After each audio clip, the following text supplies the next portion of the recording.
Hello everyone, नमस्कार।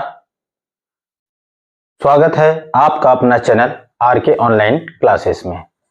तो आज का मेरा टॉपिक है त्रिकोणमिति अनुपात एवं सर्वसमीकाएं। इससे संबंधित कुछ जो बेसिक नॉलेज है वो कल मैं आप लोगों को बता चुका हूं कल के वीडियो में। तो आज उसका कुछ टॉपिक बचा हुआ है, उसको मैं आज इस वीडियो के माध्यम से क्लियर कराने वाला हूं। तो चैनल में नए हैं तो सबसे पहले चैनल को सब्सक्राइब कर बेल आइकन को जरूर प्रेस कर देना और शेयर भी कर देना। अपने क्लास ग्रुप हो गया और उसके बाद अपने मित्रों के पास जो क्लासमेट हैं उनके पास, सारे लोगों के पास फटाफट शेयर भी कर दीजिए। तो आज का टॉपिक क्या है? टॉपिक त्रिकोणमिति है। इसका हमको क्या करना है, कंप्लीट बेसिक कॉन्सेप्ट को हमको समझना है कि ये त्रिकोणमिति आखिर है क्या। और वैसे मैं बहुत सारे चीजों को कल मैं बता चुका हूं, फिर भी आज पुनः मैं आपको इसके बारे में और एक बार बताने जा रहा हूं। तो आप त्रिकोणमिति एवं सर्वसमीकाएं, ओके, यानी कि ट्रिगोनोमेट्रिकल रेशियो एंड आइडेंटिटीज के बारे में आपको कल मैं बता चुका हूं, ठीक है। तो आज फिर से उसी चीज को थोड़ा सा, इसका जो अर्थ है, मीनिंग है, आखिर त्रिकोणमिति है क्या और इसका उपयोग कहां होता है, ठीक है, इसको थोड़ा सा समझते हैं पुनः।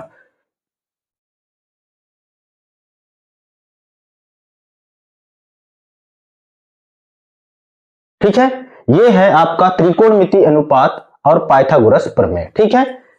इसमें आप अगर देखेंगे, सॉरी ये नहीं है, ये है आपका त्रिकोणमिति अनुपात, ठीक है। इसको अगर आप देखेंगे तो इसका थोड़ा सा बेसिक को समझते हैं, आखिर त्रिकोणमिति है क्या। यहां पर थोड़ा सा टाइपिंग मिस्टेक है, ठीक है। देखिए, त्रिकोणमिति शब्द का अर्थ है कि त्रिभुज के भुजाओं का नापना। इसमें यदि एक त्रिभुज की कुछ भुजाएं अथवा कोण ज्ञात हो तब हम शेष भुजाओं तथा कोणों को ज्ञात कर सकते हैं। यदि कोई त्रिभुज है, उसका कोई एक कोण या एक भुजा का यदि मान हमको ज्ञात है, मतलब हम बाकी जो दो भुजाएं हैं उनका माप और उनका जो कोण है वो भी हम क्या कर सकते हैं, ज्ञात कर सकते हैं, ठीक है। मतलब त्रिकोणमिति ये जो टॉपिक है, इससे हम केवल त्रिभुज के भुजाओं का मापन कर सकते हैं, ठीक है, जिन्हें उस कोण के त्रिकोणमिति अनुपात कहते हैं, ठीक है। अब देखते हैं कुछ और, इसका जो कल जो टॉपिक मैंने बताया था और उसमें जो शेष टॉपिक है उसके बारे में थोड़ा सा चर्चा करते हैं, ठीक है। ये है त्रिकोणमिति अनुपात और पाइथागोरस, ठीक है, प्रमेय, ओके। एक्चुअली में होता क्या है, पाइथागोरस प्रमेय का सिद्धांत क्या है, यदि समकोण त्रिभुज के कर्ण का वर्ग शेष दो भुजाओं के वर्गों के योग के बराबर होता है, ठीक है। समकोण त्रिभुज का कर्ण का वर्ग शेष दो भुजाओं के वर्गों के योग के बराबर होता है। ये पाइथागोरस नाम का एक वैज्ञानिक है जिन्होंने इस सिद्धांत का प्रतिपादन किया था। उसी के नाम पे आज भी ये जो कॉन्सेप्ट है जाना जाता है। तो कल का जो शेष बचा हुआ टॉपिक है ये है कि एक समकोण त्रिभुज, ओके, एक समकोण त्रिभुज में त्रिभुज एबीसी की समकोण बनाने वाली भुजाओं की लंबाई व ये है एक्चुअली में, ठीक है, ये क्या है, ए है, ए है, ओके, ये क्या है, ए है, ठीक है। ए और बी हो और इसका विकर्ण सी हो तब पाइथागोरस प्रमेय से, देखिए क्या है, त्रिभुज है कोई, ठीक है, उस त्रिभुज में लंबाई ए और बी हो और इसका विकर्ण सी हो तब पाइथागोरस प्रमेय से। इस पाइथागोरस प्रमेय जो कथन है उसके हिसाब से हम इसको आगे सॉल्व करते हैं। ठीक है, तो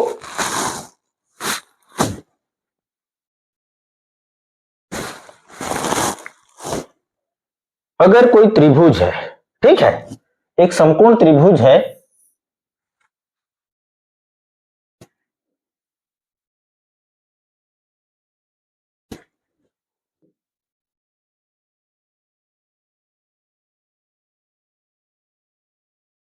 ये आपका समकोण त्रिभुज है। ठीक है, इस त्रिभुज में आप देखिएगा, ठीक है, इस त्रिभुज को आप समझना कि क्या है। ठीक है, ओके, यहां पर देखिए ए बी और ए सी है। ठीक है, त्रिभुज ए बी सी है जहां कोण बी क्या है, समकोण है। ये जो कोण बी है क्या है, समकोण है। ओके, तो अब देखिए ये क्या है जी, कर्ण है। ठीक है, कर्ण का मान सी बोला है ना। ठीक है, कर्ण का मान सी और ये लंब है। ठीक है, लंब भुजा का माप कितना है, ए है और इसका माप बी है और कर्ण का माप कितना है, कर्ण का माप सी है। ओके, कर्ण का माप क्या है, सी है, इस भुजा का माप। इस सिचुएशन में को क्या होगा, पाइथागोरस प्रमेय के अनुसार एक समकोण त्रिभुज के कर्ण का वर्ग शेष दो भुजाओं के वर्गों के योग के बराबर होता है। यानी कि ये जो कर्ण है, ठीक है, कर्ण का वर्ग क्या होता है, पाइथागोरस प्रमेय के अनुसार कर्ण है यहां पर सी का स्क्वायर इक्वल टू क्या, लंब का वर्ग धन आधार का वर्ग, ये बी का वर्ग होता है। ये आपका पाइथागोरस प्रमेय के अनुसार। ठीक है, इसको समीकरण नंबर हम 1 मान लेते हैं। ओके, इसको हम क्या मान लेते हैं, समीकरण नंबर 1 मान लेते हैं। तो क्या होगा देखिए, यदि विकर्ण सी है, ठीक है, यदि विकर्ण सी है, क्या है, ये विकर्ण सी है और लंब ए है, यानी कि लंब का माप कितना है, ए है। ओके, उस सिचुएशन में क्या हो जाएगा, यदि विकर्ण सी आधार बी पर कोण थीटा बनाता है। ठीक है, यदि विकर्ण सी आधार का मान कितना है जी, बी है, आधार बी, ठीक है, पर कितना, थीटा अंश का कोण बनाता है। ठीक है, थीटा अंश का कोण बनाता है, तब क्या होगा देखिए, तब क्या होगा, तब होगा देखिए, इसको समझने वाली बात है, ये त्रिकोणमिति का सार है। ठीक है, जब तक आप इसको नहीं समझेंगे, नहीं जानेंगे और समझने का प्रयास नहीं करेंगे, तब तक आप त्रिकोणमिति का कुछ भी नहीं जानेंगे, यानी कि काला अक्षर भैंस के बराबर होगा। ओके, इसलिए आपको ये सारे फार्मूला को, मैं फार्मूला को प्रूव करके बता रहा हूं आपको। ठीक है, तो ये फार्मूला को समझना होगा। ठीक है, आखिर ये फार्मूला आया कहां से। ओके, तो इसी चीज को मैं आपको समझाने का प्रयास कर रहा हूं। तो देखिए तब क्या हो जाएगा, देखिए सी का स्क्वायर इक्वल टू ए का स्क्वायर प्लस बी का स्क्वायर, ये पाइथागोरस प्रमेय के अनुसार। ठीक है, यदि विकर्ण सी, ये विकर्ण सी, ठीक है, आधार बी पर, ये आधार बी है, ठीक है, ये विकर्ण सी के वजह से आधार बी और ये दोनों मिलने से यहां पर कोण थीटा बन रहा है। ठीक है, कितना, पर थीटा अंश का कोण क्या करती है, बनाती है। ठीक है, तब क्या हो जाएगा देखिए, विकर्ण सी की वजह से, ठीक है, तब क्या हो जाएगा, हम इसके पूर्व में मैं sine theta, cos theta, tan theta सारे चीजों के बारे में बता चुका हूं। तो साइन थीटा, ओके, ये थीटा अंश हो गया। ठीक है, साइन थीटा इक्वल टू क्या हो जाएगा, साइन थीटा बराबर होता है लंब बटे कर्ण। तो लंब क्या हो जाएगा जी, लंब इसके सामने का, ये जो थीटा अंश है ना, इस कोण के सामने का भुजा है BC, यानी कि इसका माप कितना है, A है, इसलिए हम इसको यहां लिखेंगे A। ठीक है, और कर्ण का मान कितना है, C। ठीक है, ये हो गया लंब बटे कर्ण। ठीक है, और दूसरा क्या है जी, कॉस थीटा बराबर क्या होता है। अब कॉस थीटा में देखिए, कॉस थीटा में भी सेम होगा। यदि विकर्ण सी के कारण, ये विकर्ण सी के वजह से यहां पर भुजा बीसी पर या ए पर थीटा अंश का कोण बना रहा है। ठीक है, किसके वजह से, विकर्ण सी के कारण भुजा ए पर थीटा अंश का कोण बना रहा है। ठीक है, तब क्या हो जाएगा, सेम प्रोसेस है। ठीक है, तब हो जाएगा कॉस थीटा बराबर हो जाएगा, तब क्या हो जाएगा जी, ये हो जाएगा आपका कॉस थीटा बराबर होता है आधार बटे, आधार बटे, क्योंकि इसके सामने का भुजा क्या है, बी है, तो बी बटे क्या हो जाएगा, कर्ण। ओके, आधार बटे कर्ण हो जाएगा। ठीक है, ये हो गया। ओके, यहां तक आप समझ गए होंगे। साइन थीटा बराबर क्या हो गया जी, साइन थीटा बराबर होता है लंब बटे कर्ण। इस सूत्र में अगर आप देखेंगे तो ये जो थीटा का मान है ना, इस थीटा के सामने का भुजा क्या होता है, लंब होता है। ठीक है, तो साइन थीटा बराबर हो जाएगा लंब। ठीक है, ये है आपका लंब और ये है आपका आधार। ठीक है, आधार लंब बटे आधार होता है साइन थीटा का मान। तो ये सामने का भुजा क्या है, ए है, कर्ण है सी। ठीक है, उसी प्रकार कॉस थीटा बराबर क्या होता है, लंब बटे कर्ण, आधार बटे कर्ण होता है। तो ये जो थीटा है इसके सामने का भुजा क्या है, बी है। तो सबसे पहले आप बी लेंगे अंश में, और आधार तो ये कर्ण सी ही होगा। ठीक है, तो ये हो गया एक आपका फार्मूला। अब यहां पर देखेंगे ये दोनों अलग अलग पद हैं। ठीक है, दोनों पदों को क्या करेंगे, दोनों पदों को वर्ग करके जोड़ने पर, किसको किसको, इस साइन इक्वल टू ए बटे सी और कॉस थीटा बराबर बी बटे सी को क्या कर देते हैं, हम दोनों को जोड़ देते हैं। ठीक है, दोनों को क्या कर देते हैं, जोड़ देते हैं। ओके, दोनों को जोड़ देते हैं। अब क्या करते हैं, अब क्या करेंगे, ये दोनों को, ठीक है, दोनों पक्षों को या दोनों पदों को, ओके, दोनों पक्षों का, दोनों पक्षों का वर्ग करके जोड़ने पर, दोनों पक्षों का हम वर्ग करके जोड़ देते हैं। ये दोनों, लेफ्ट हैंड साइड का लेफ्ट हैंड साइड के साथ जुड़ेगा, राइट हैंड साइड का राइट हैंड के साथ। ठीक है, तो लेफ्ट हैंड साइड यहां देखते हैं, साइन स्क्वायर वर्ग करके ना, sine square theta plus cos square theta equal to right hand side A बटे सी का वर्ग, ए बटे सी का वर्ग, फिर प्लस हो जाएगा बी बटे सी का वर्ग। ये दोनों का हम वर्ग करके जोड़ दिए। ठीक है, अब क्या होगा, sine theta, sine square theta plus cos square theta equal to क्या होगा, अब देखिए यहां पर ये कोष्टक का वर्ग है। ठीक है, मतलब ये हो गया आपका ए का वर्ग बटे सी का वर्ग धन बी का वर्ग बटे सी का वर्ग। ओके, अब देखिए इसके बाद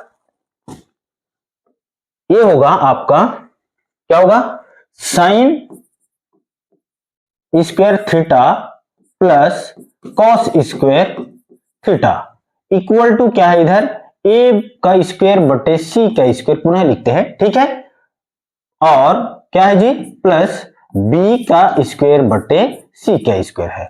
अब देखिए यहां पर क्या होगा, इसके बाद अगर हम देखते हैं तो ये हो जाएगा आपका sine square theta, left hand side जैसे का वैसी रहेगा। ठीक है, plus cos square theta equal to, अब इसको समझते हैं आप। ठीक है, ये दोनों का आधार क्या है, सी है, दोनों का अगर लघुत्तम निकालते हैं तो सी का स्क्वायर ही आएगा। ठीक है, तो क्या होगा, यहां हो जाएगा ए का स्क्वायर प्लस बी का स्क्वायर। ठीक है, यदि हम सी के स्क्वायर को सी के स्क्वायर से भाग देंगे तो एक आएगा, एक का एक स्क्वायर के साथ गुणा करते हैं तो ए का स्क्वायर ही आएगा। उसी प्रकार सी स्क्वायर से इसको भाग देते हैं तो एक आएगा, और इस एक का बी स्क्वायर के साथ गुणा करते हैं तो बी का स्क्वायर ही आएगा। ओके, तो ये हो जाएगा sine square theta plus cos square theta equal to हो जाएगा। देखिए यहां पर क्योंकि हमने इसके पूर्व में जैसे इस टॉपिक का मैं स्टार्ट किया था उस टाइम हम लोग देखे थे समीकरण नंबर 1। ठीक है, तो सबसे पहले हम समीकरण नंबर 1 को देख लेते हैं। ठीक है, क्या समीकरण 1 क्या था? देखो ये है आपका पाइथागोरस के अनुसार समीकरण नंबर 1। समीकरण नंबर 1 में है C square equal to A square plus B square. तो क्या होगा यहां पर? ये होगा आपका समीकरण 1 से। ठीक है, यहां लिखेंगे या फिर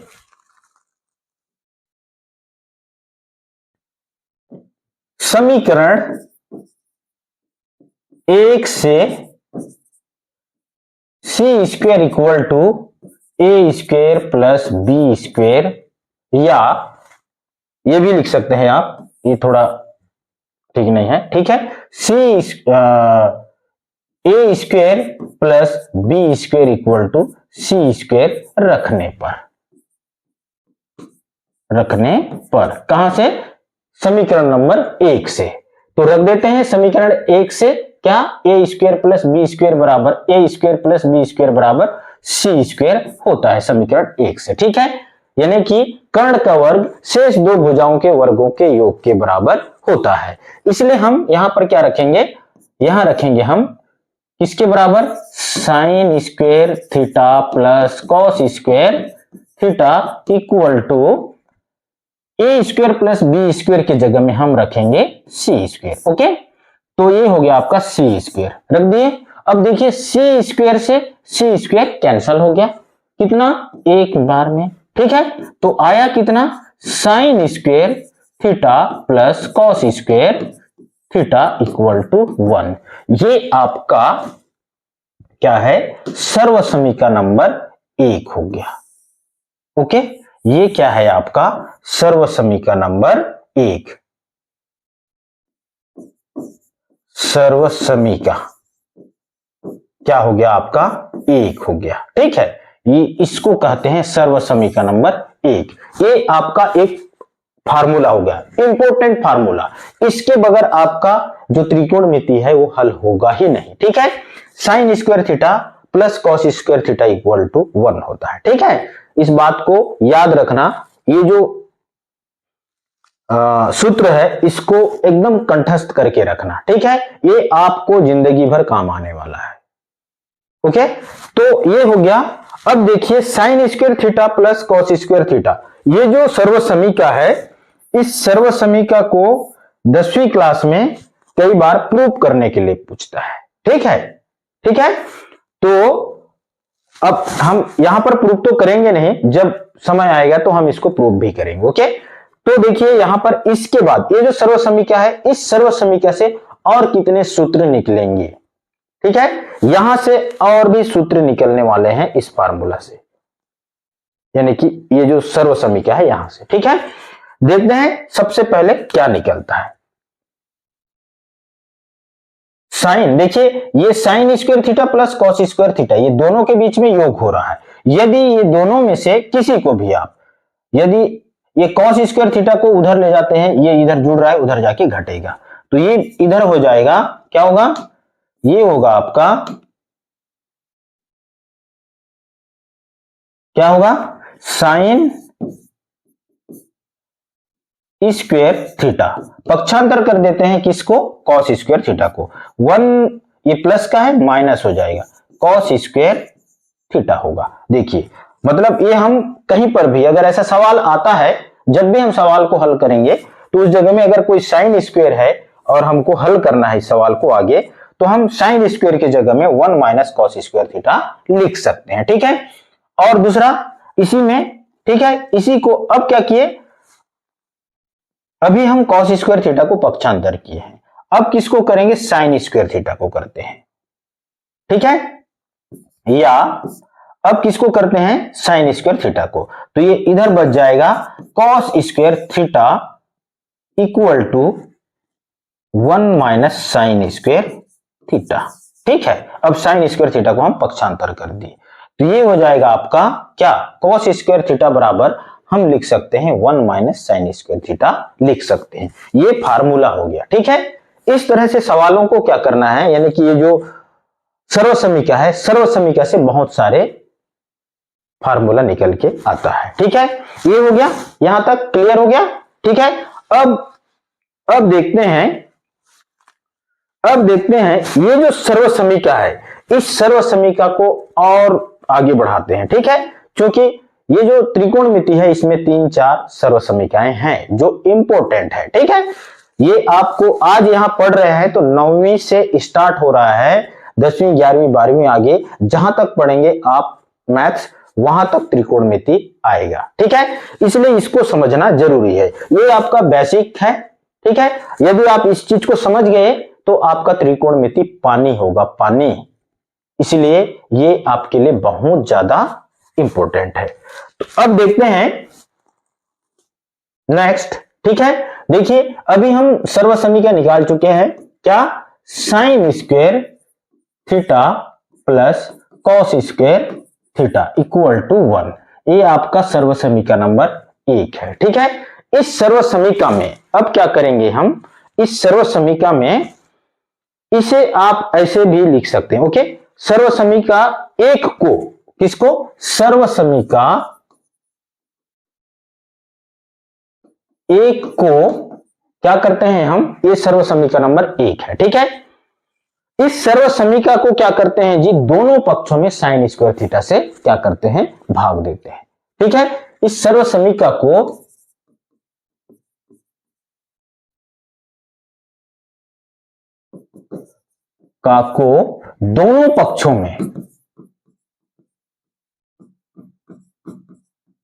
दोनों पक्षों में एक बार, है ना, साइन स्क्वायर थीटा से क्या करते हैं, भाग देते हैं। तो क्या मिलेगा, ये जो सर्वसमीका है इसको क्या करते हैं हम, दोनों पक्षों में किससे भाग देते हैं जी, साइन स्क्वायर थीटा से भाग देते हैं। ये आपका साइन स्क्वायर थीटा से क्या करते हैं, भाग देते हैं, ठीक है। तो भाग देते हैं sign square theta upon sine square theta, ये भाग दे रहे हैं, ओके। किससे भाग दे रहे हैं, साइन स्क्वायर से, plus cos square theta upon sine square theta, okay. Right hand side 1 upon sine square theta, okay. यहां तक क्लियर हो गया। ये जो सर्वसमीका हमको जो मिला हुआ है, ये सर्वसमीका को हम क्या कर रहे हैं, अब दोनों पक्षों में साइन स्क्वायर थीटा से भाग दे रहे हैं, ठीक है। भाग देने से मिलेगा हमको क्या, देखिए भाग दे दिए, ओके। भाग देने से अब यहां पर देखिए साइन स्क्वायर थीटा से साइन स्क्वायर थीटा कट गया, ठीक है। ये तो कटने वाला नहीं है, ठीक है, ये भी नहीं कटने वाला है, ठीक है। अब देखिए यहां पर इसका मान आ गया 1, ठीक है, एक बार में कट गया ना, तो 1 बच गया यहां पर। अब देखिए cos square theta upon sine square theta बराबर क्या होता है, साइन स्क्वायर थीटा बराबर, ओके, हमको मालूम है, इसके पूर्व वीडियो में त्रिकोणमिति का जो वीडियो कल या आज मैं अपलोड किया हूं उसमें आप देखना, पूरा डिटेल आएगा, ठीक है। इसके बराबर होता है, क्या होता है जी, cos square theta upon sine square theta बराबर होता है कॉट स्क्वायर थीटा, ठीक है। इसके आधार पे हम क्या लिखेंगे, इसके जगह में हम लिखेंगे कॉट स्क्वायर थीटा, ठीक है। क्या लिखेंगे, कॉट स्क्वायर थीटा।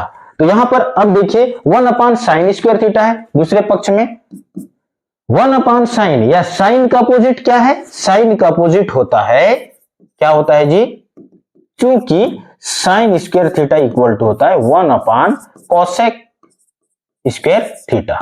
अब देखिए साइन स्क्वायर थीटा का अपोजिट क्या है, कॉस स्क्वायर थीटा है, यानी कि कॉस स्क्वायर थीटा का sine square theta, sorry cosec square theta का sine 1 upon sine square theta होगा, ठीक है। तो इसका मतलब हम इसको क्या लिख सकते हैं, कोसेक स्क्वायर थीटा लिखेंगे, ठीक है। क्या लिखेंगे, ये जो है यहां चला जाएगा, ठीक है, और ये यहां आ जाएगा, तो क्या हो जाएगा, ये हो जाएगा आपका, क्या होगा, कोसेक स्क्वायर थीटा।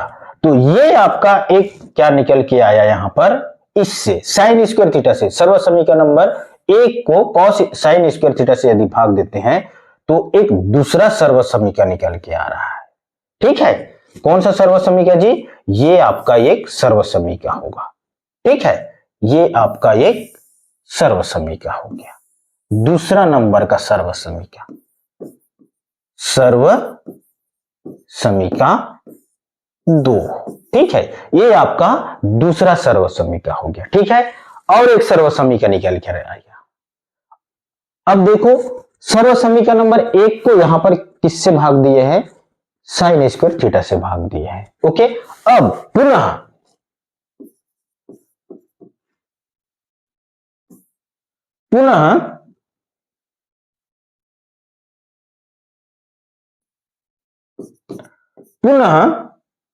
सर्व समीकरण एक को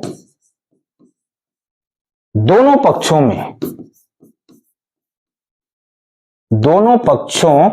में किससे भाग देंगे, अब हम दिए थे पहले साइन स्क्वायर से, अब देंगे कॉस स्क्वायर थीटा से, क्या करने पर, भाग देने पर। ठीक है, अब क्या करेंगे, अब ये सर्व समीकरण नंबर एक को अब देंगे हम कॉस स्क्वायर थीटा से भाग, किससे भाग देंगे, कॉस स्क्वायर थीटा से भाग देंगे। ठीक है, देते हैं भाग, sine square theta upon cos square theta plus क्या है यहां पर, cos square theta upon cos square theta equal to 1 upon cos square theta. Okay, भाग दे दिए। अब देखिए यहां पर कौन कौन भाग जाने वाला है, कटने वाला है, उसको देखो। ठीक है, कॉस स्क्वायर से कॉस स्क्वायर थीटा कट गया एक बार में। ठीक है, बचा क्या आपके पास, बच गया आपके पास, क्या बचा है जी, आपके पास बच गया sine square theta upon cos square theta equal to 1 upon cos square theta. ठीक है, ये बचा है। अब क्या होगा, होता क्या है,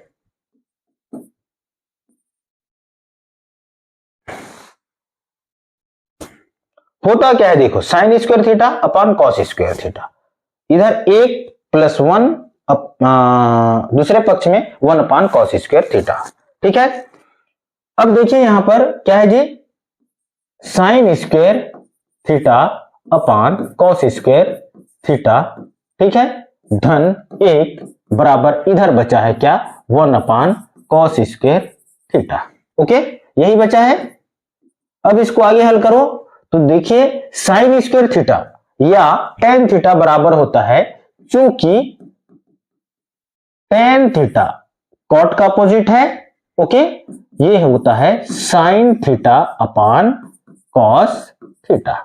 ठीक है, इसलिए हम यहां क्या लिख सकते हैं, टेन स्क्वायर है इसलिए ten square theta plus 1 upon cos square theta या 1 अपान कॉस थीटा। ठीक है, इसका अपोजिट क्या होता है, कॉस का अपोजिट सेक थीटा होता है। ठीक है, क्या होता है, चूंकि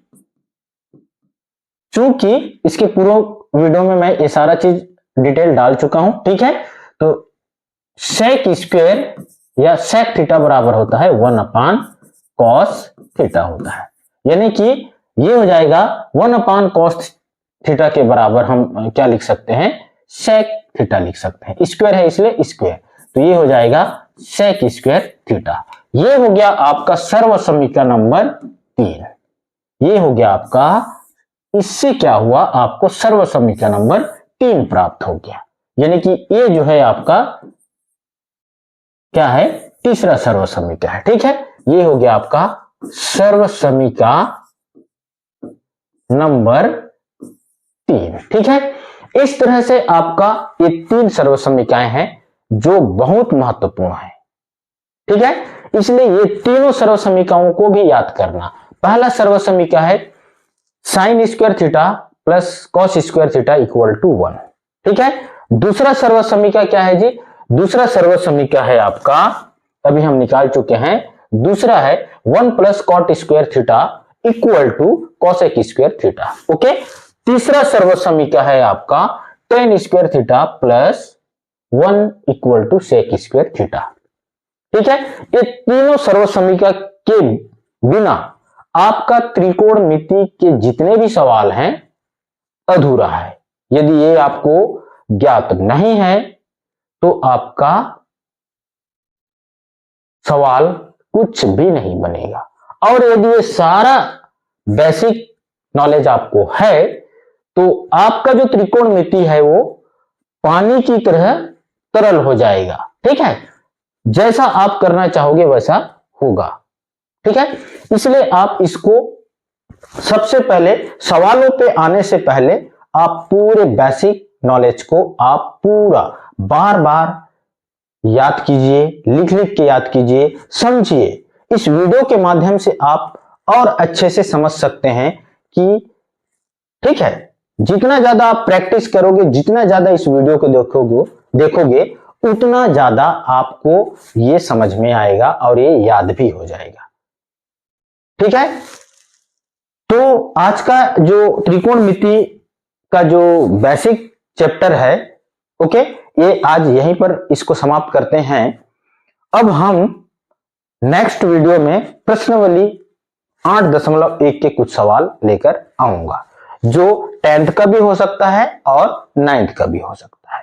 इसलिए यदि आप चैनल में नए हैं तो चैनल को सबसे पहले सब्सक्राइब कर बेल आइकन को जरूर प्रेस कर दे, ताकि जो भी मैं आपके मैथमेटिक्स का वीडियो अपलोड करूं उसका नोटिफिकेशन आपको सबसे पहले मिलेगा। ओके, इसलिए आप चैनल को सब्सक्राइब कर दीजिए। और वीडियो अच्छा लगता है तो वीडियो को लाइक कर प्यारा सा कमेंट जरूर कर दें। धन्यवाद। जय हिंद, जय छत्तीसगढ़, जय कोंडागांव।